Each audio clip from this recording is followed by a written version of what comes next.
Do not be afraid to your dreams. Surround yourself with positive things. Stay focused despite obstacles and challenges. Be open to try new things. The world is our canvas.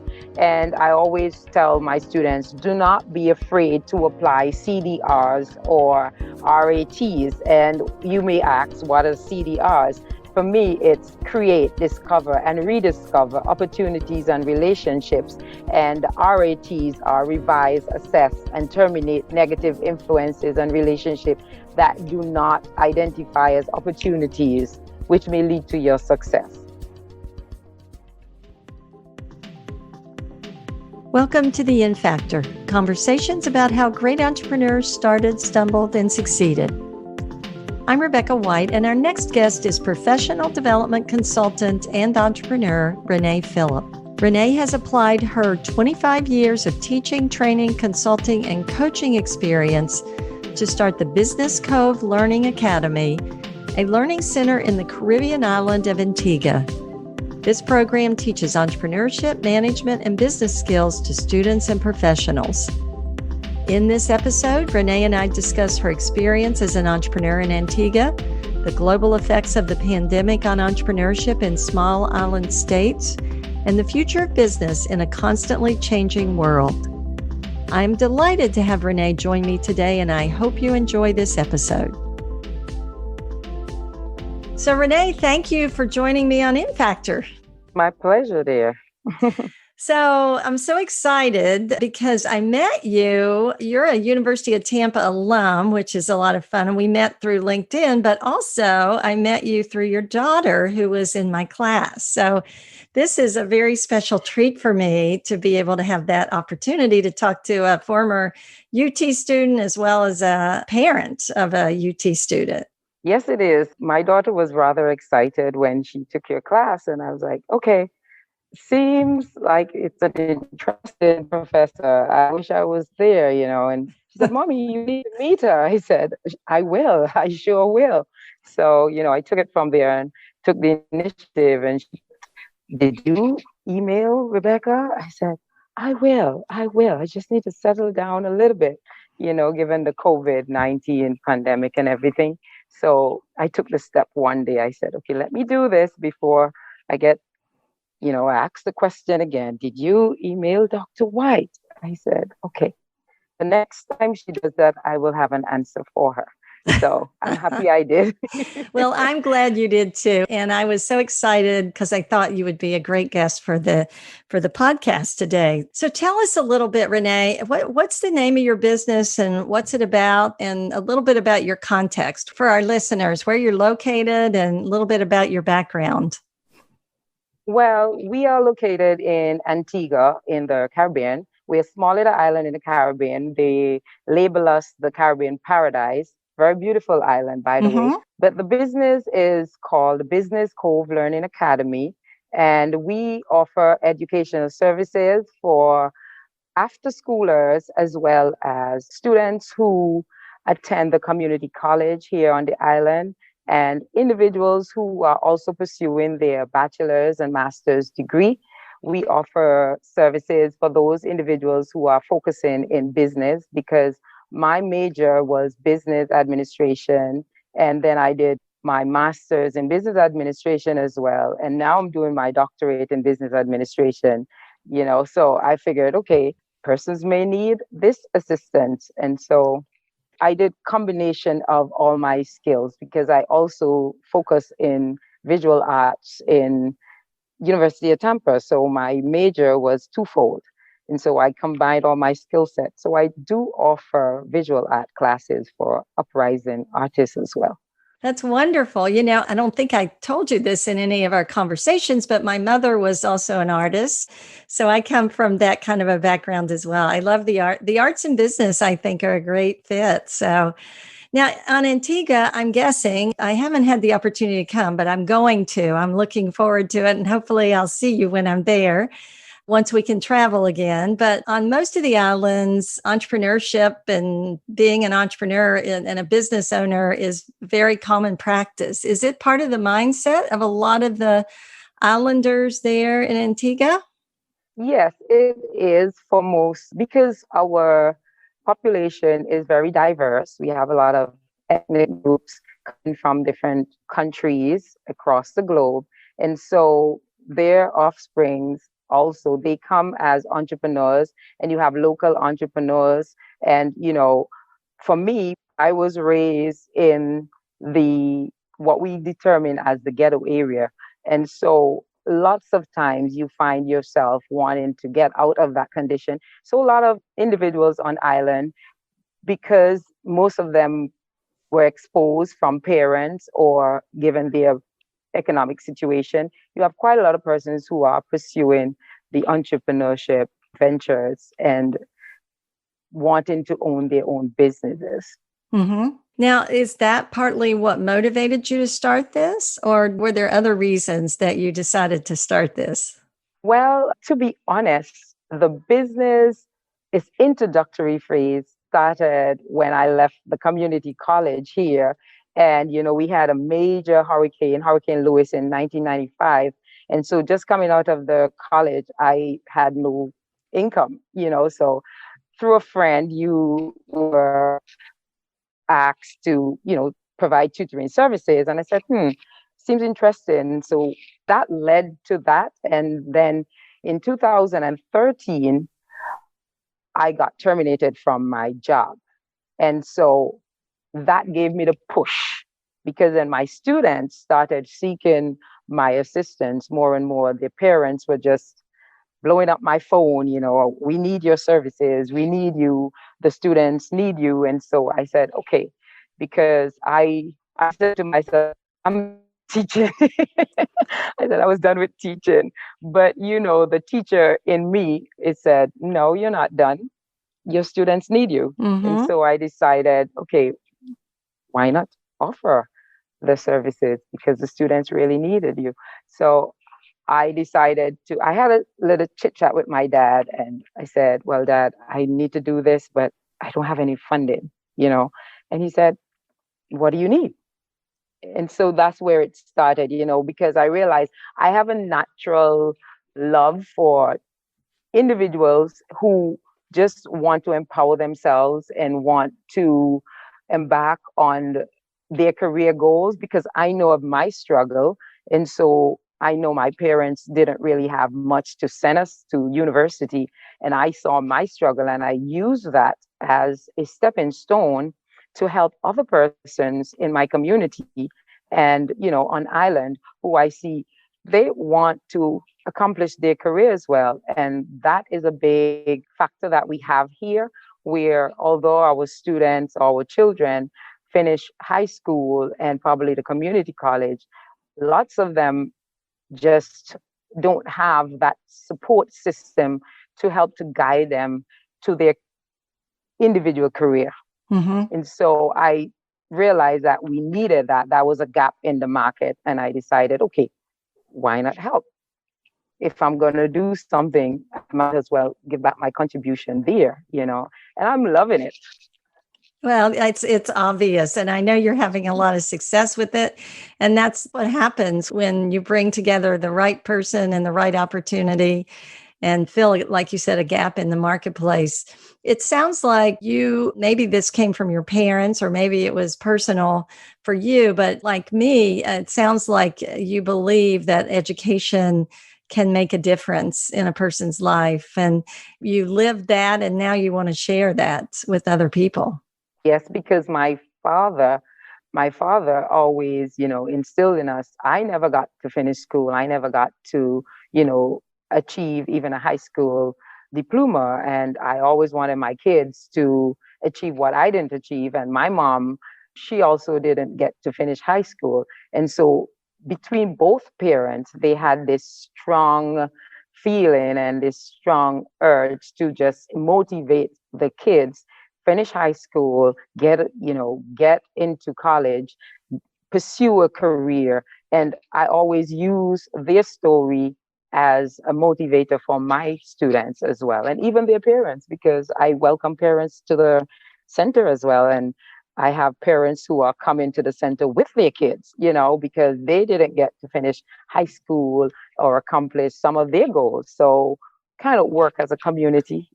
Yeah, and interestingly, my mom went back to school after I got my master's degree. She went back and got her bachelor's degree, and that meant a lot to me to be able to see her do that. So tell us a little bit about the progression of your business. It started out you and your father brainstorming about raising money. What did you have any challenges building your company? Anything you want to share? And tell us about a little bit about the growth and the expansion of it.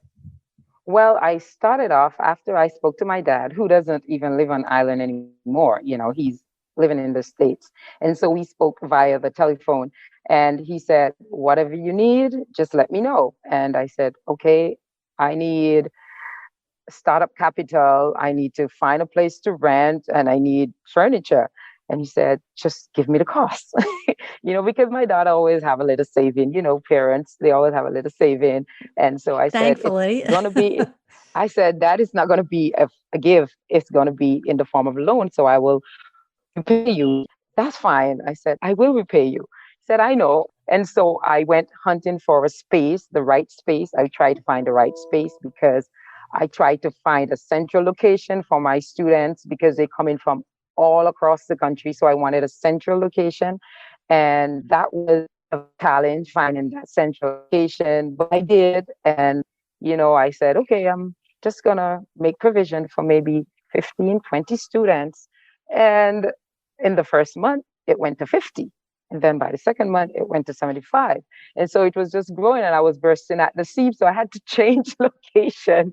But thankfully, there was a parent who was into real estate and she had the perfect space further in. And so I got that. I do experience other challenges as well, similar to entrepreneurs. In addition to the startup capital, I also had challenges in finding the right resources, the individuals whom I could communicate with or network with to assist with helping me to, understand the ropes of the venture. And even though I had persons who were operating their own center and persons who were having private schools, you just couldn't get that information at hand because lots of time we have persons seeing you more as a threat rather than an opportunity, Mm-hmm. and so you have that. And even when I ask my students, even present day, to access entrepreneurs in their field, we're still having that challenge and the red taping of how to go about to get the business expanded to the stage that you want it to be. You still have. So there's limited resources there. And sometimes even during the COVID, when everything happened, I was like, no, this is not happening. I saw beyond the COVID, but the parents decided, okay, for the safety of the children. And I just wanted to give up. I was at that point. I was like, I'm just going to close the center and it's a failure. And then I said, no, no, that's not it, but there are challenges that we still encounter today, even from getting some assistance from our government as small business owners and sole proprietors. You get those challenges because you do not have that support system from the government. That is one of the major challenges that we face.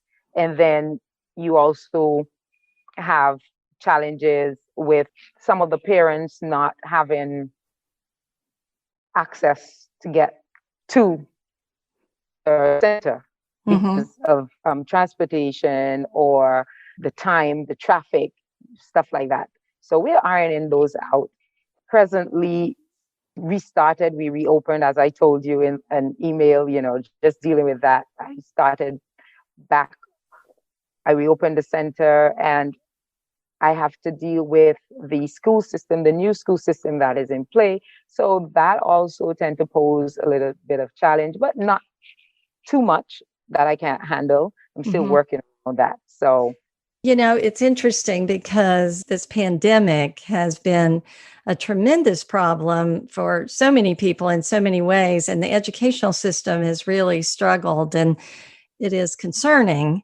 And I know we all worry whether or not our students are losing opportunities and losing some time, right now during this pandemic. So right now, as you mentioned, COVID has had an impact in a lot of ways on education. And I know here in the US, there are a few school systems that are closing back down right now, again, as we enter into another wave. Many of our students, at our university, as you know, our students are kind of a mix of remote and in person. And you're open there now, right? But we are open, but we still do both. We have schedule. Most of the school have set schedules where they alternate the days. So they have split the schools based on the lower grade and the upper grade. And so they would alternate 2 days a week, 3 days a week, and then they would do the online classes as well. So some goes in the morning, some goes in the afternoon, try to keep it flowing, but at the same time, so that we practice the protocols for the pandemic. And so the students, even though they have their mask and everything and their hand sanitizers, that, they still have to stay at social distancing. And so that is what we are dealing with right now in our school systems. yeah, what has been the extent of the pandemic there on Antigua? Similar to the US, we too have a lot of businesses that have closed.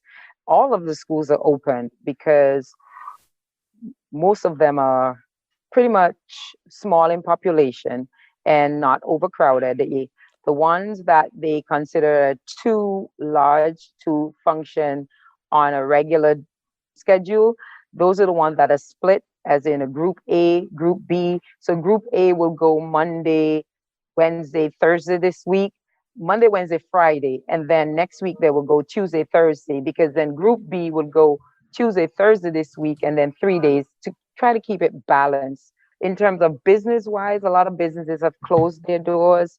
However, the positive side of that is that a lot of persons who never thought of venturing out on their own, because our economy solely concentrates on tourism, and that industry for its main economic activities, you have a lot of persons where the hotels are closed and persons have started to venture into their own startup businesses. You have more chefs coming out to do pop-ups on the roadside, and you have pastry chefs who are now deciding, okay, I can do something from my home and, network with other industries that I could offer, get some sales in. You have persons who are in the craft who are deciding, okay, I'm going to do this. And you have a lot of persons who are just bringing in new innovative ways of us, continuing to keep that flow of things rather than feeling all choked up and everything. So Right. You have some positives, you also have some negatives going on, but I'm excited because the positives that are coming out are individuals who are just turning on and tuning into their innovativeness and their creativity, you know. And then you have persons who decided, okay, I cannot deal with the disruption. And so they just said, okay, I'm just going to close because I can't deal with disruption. Um, Right. you know how it works with innovation and Yes, creativity. yes. Have you found now? I'd like to talk a little bit more about sort of your methodology. You've been teaching and training and consulting with students and parents for a long time, and you've had a lot of successful students, and congratulations on that. Do you use traditional teaching methods? Do you have any unique style? And have you actually been able to incorporate this opportunity, although it's been brought a lot of challenges, the opportunity of the pandemic into your lessons in terms of the way students, in terms of the way you help them frame problems and think about innovation? Yes. Our main differentiator here at the center is that we strive to build and maintain relationship with our clients. And I call them clients and not just regular students because I see them, as important stakeholders in my business. I've always tried to understand what their career goals are. So at the center, we provide individual timetables for the students. So everybody has different timing. Everybody gets to meet me. We don't do traditional teaching. I have ruled that out, and that was one of my major goals of removing the traditional form of teaching. Ever since I went to University of Tampa, I saw a difference, and so I tried to incorporate that when I returned into my teaching.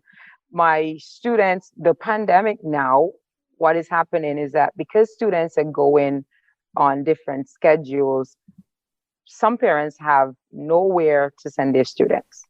They have to go to work and they have nowhere to send them for assistance in the daytime. So the ones who go to high school, they come to me. The older ones who I, engage in entrepreneurship classes and the management of business classes, we normally form that relationship where we are able to discuss things, put it on the table, and talk about everything that they would be going through, whether it's, I always approach it from a holistic point of view. So I deal with psychological, physical, health wise. I want to make sure that they're okay. And most of the centers outside of my center, they don't offer that.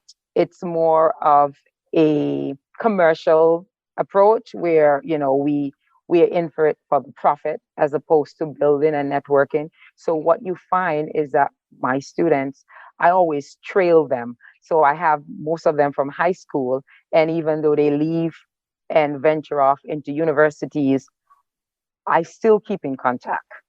I still keep in contact with them because they need to understand the rope of being a freshman. They need to understand, what it Mm-hmm. takes to have good time management and stuff like that. So I walk them through that, and the parents are appreciative of that service. And when they return, it's more like family. So we develop that culture at the center where I always tell them here, because I'm a big cartoon fan, animation. So I always say Ohana, from the tale Lilo and Stitch. So I said Ohana means family, no one get left behind. And so to me, they are family. And my daughter always said, Mommy, every year you adopt a child or two or three or four.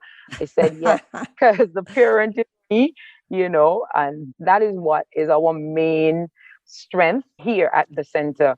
Even the teachers who come and assist, it's the same things. We treat them as family. We want them to feel comfortable, and we help them sort out their career goals.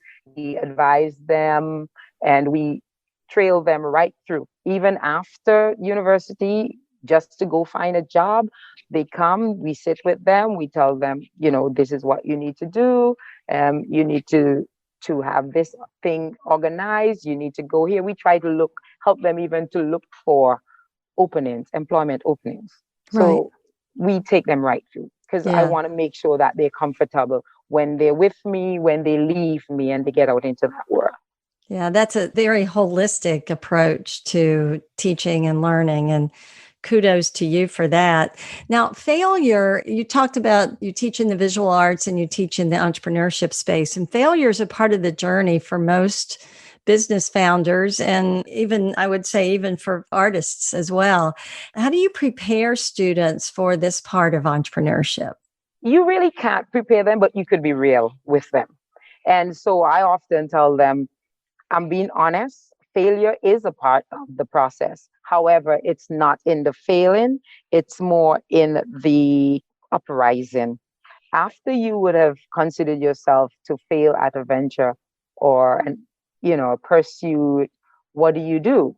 We just similar to a child, when a child falls, we said it's okay. It's okay to fall. We kiss the boo boo and we say, let's go again. I do the same thing with the students. I said, you know what? Let's think of more creative ways or innovative ways for you to get back on track. And we have that discussion. So I let them know about my struggle. I share my struggle. And even now, as I told you, I share the podcast that you have with them, and they are grateful for that, and we go out and we share our experiences, I often tell them it is important that you try again. Today I had a student who called and he said, Miss, I'm closing my business. And that I said, no, we will talk about it because we're going to think of new ways in which you could keep going. I don't want them to just accept failures. I want them to see failure in the positive way. And we discussed all of this during the sessions. I said, failure could be seen negative or it could be seen positive. But as entrepreneurs, we need to take it in a positive light and flip it and create better opportunities for us, you know. That's wonderful. I love that. And I think that's so appropriate. And how wonderful that your students reach back out to you when they're facing failure and you can talk them sort of over the hump, so to speak, to get back on track. Because a lot of it is about continuing to persevere and just to keep going through the tough times and learning from that. So let's switch just a little bit and talk a little bit more about what it's like to be in business in Antigua. What is the ecosystem down there like for entrepreneurs, and what's the business climate like? I think that we're still in the developing stage. Although we have many persons who are exposed, it's a part of our culture as entrepreneurs. You know, we have hundreds of persons who are in the tourism industry, as I mentioned earlier, but financially getting assistance for small businesses is now becoming opportunity for us because it's only recently that our government decided to venture into programs that could help small businesses. And even with that, you know, we still have individuals who are still not exposed to how they could pursue such opportunities in terms of gaining knowledge in the entrepreneurial field. Persons are now finding it to be an interesting field to go and explore. I think it was about 5 years ago that we brought entrepreneurship as a subject area on our curriculum, our educational curriculum, because prior to that, there was nothing. You know, it was a trial and error. And finding individuals there to help you in terms of accessing information and to help you walk you through the ropes, that was difficult. I think now, as well as I spoke of earlier, individuals are not as open-minded to pursuing more of a community support to individuals who want to enter into the entrepreneurial realms. They are more reluctant because as soon as you have to start a business, we see it more as a threat, as opposed to, okay, I know Suzanne down the road and, you know, we could work together to help each other. We often see each other more as threats as opposed to helping the other person. So I would say that we're still in the developing stage. And that also stemmed from the fact that more persons are not, the older folks are not as open as the younger ones are, because the younger ones are more learned because they're exposed in the school system. And it sounds like you're hoping, and you probably, I'm sure you are, part of the movement to kind of change some of the mindset a little bit to bring about more collaboration and cooperation. And you mentioned that you share this podcast with your students, and that's very gratifying to me that you can do that. Because part of my goal with this is to share, it's to share all the amazing stories of entrepreneurs out there with others. And especially in an environment where it's a little bit harder to find that mentoring and coaching, it really means a lot to me that this podcast is actually finding its way to some of the students there and parts of the world that can use it. So it sounds like you said your government has started to put some programs in place, and that sounds promising as well to help small businesses. Do you see the pandemic, the post-pandemic business community there in Antigua being more positive and favorable for entrepreneurship? Or what do you see for the future of Antigua and the business and entrepreneurship community and there? Well, some businesses have already started to be more flexible. It has encouraged a lot of persons to incorporate technology more into their business operations. And a lot of persons are now becoming more aware of the importance of technology and the importance of, implementing crisis management skills and procedures to help them to adjust to things like these that just uprise out of the blue, because I don't think anyone saw the COVID-19 coming. Mm-hmm. However, we have to deal with it. And so I think going forward that a lot of persons will want to pursue their businesses more and more, because we see it even when you access Facebook, the social media, you see persons are starting a little venture here and pushing themselves to do things that they don't normally do. They do not rely on a 9 to 5 job anymore. They are now becoming, not reluctant, but pursuing opportunities that could also help them to be sustainable for themselves.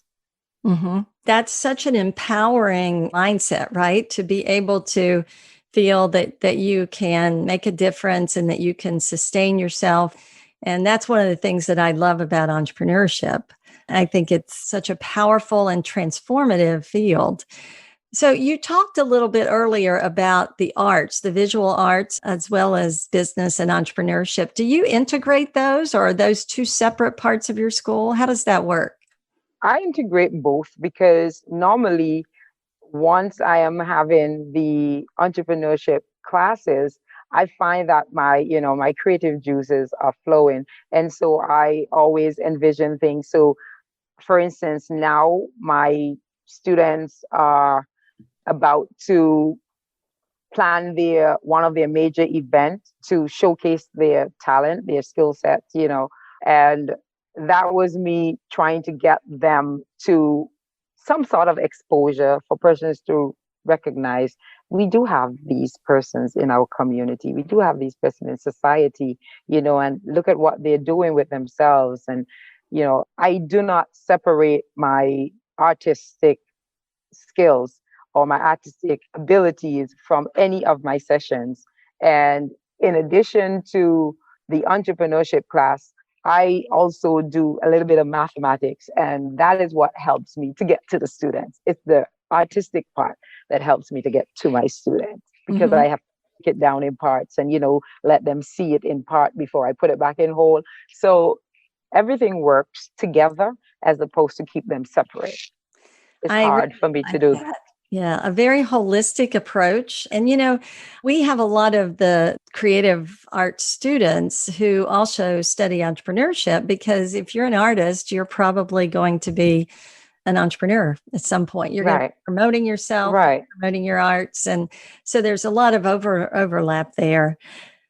So, Renee, this has been a delight really to talk to you. And I'm so impressed with what you've done there. And I'm so excited to follow you and your students and watch the successes. It's just really rewarding to see what you're doing. And I know over the years, you've given your students a lot of great advice. And so I always like to ask my guests if they had one piece of advice that they could leave with our listeners, knowing that a lot of them are students and a lot of them are people who want to start a business. So if there was one piece of advice you could leave with our listeners, what would it be? I would let them know, do not be afraid to your dreams. Surround yourself with positive things. Stay focused despite obstacles and challenges. Be open to try new things. The world is our canvas. And I always tell my students, do not be afraid to apply CDRs or RATs. And you may ask, what are CDRs? For me, it's create, discover, and rediscover opportunities and relationships.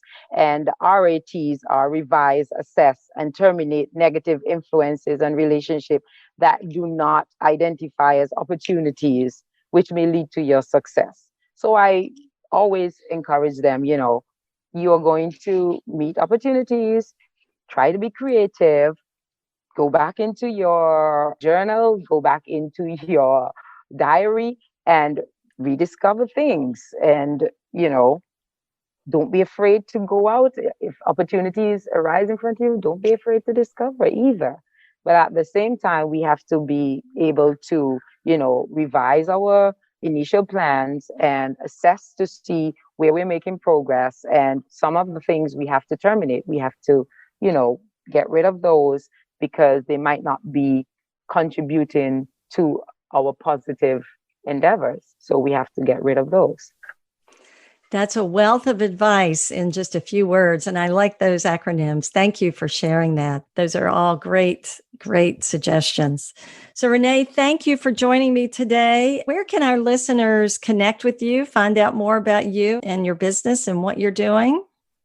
Currently, we are looking to build our website. We had a little bit of setback with that. And so I'm mostly on LinkedIn. Okay. I'm mostly on LinkedIn. So they could find me on LinkedIn. They could leave me a message. It has all my information, and I could get back to them. So I'm looking forward to staying connected to you as a fellow educator. Thank you again for joining me today, Renee. Thank you.